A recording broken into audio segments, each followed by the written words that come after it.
ভেঙে ফেলার হইলে সব আগেই ভেঙে ফেলতা, নাকি হুট করে এখন বেটার কাউকে পেয়ে গেছো?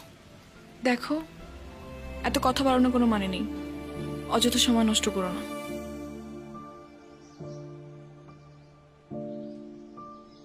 সিরিয়াসলি আমি না বুঝতেছি না তুমি এরকম কেন করতেছো। আচ্ছা তুমি আমাকে বলো, বিএসসির জন্য আমার কানাডাতে স্কলারশিপ সহ সব কিছু রেডি ছিল। তুমি বললে এখন গেলে নাকি আমি তোমাকে হারাবো, তোমাকে অন্য কোনো ছেলের সাথে বিয়ে দিয়ে দিবে। ওকে ফাইন, আমি সব কিছু ক্যান্সেল করলাম। তারপর তুমি বললা তোমার বাবা বলছে যে বেকার কোনো ছেলের সাথে বিয়ে দিবে না। আমি সব কিছু ছেড়ে আমার বাবার বিজনেসে বসা শুরু করলাম, যেটাই আমার এতটুকু ইন্টারেস্ট ছিল না। আমি আমার সব ইচ্ছা ছেড়ে তোমার জন্য পারফেক্ট হওয়ার চেষ্টা করলাম। তারপরও কিসের কমতি থেকে গেল যে তুমি আজকে এঙ্গেজমেন্ট রিংটা ফেরত দিয়ে দিচ্ছ? আরে আমাকে কারণটা তো বলো অ্যাটলিস্ট।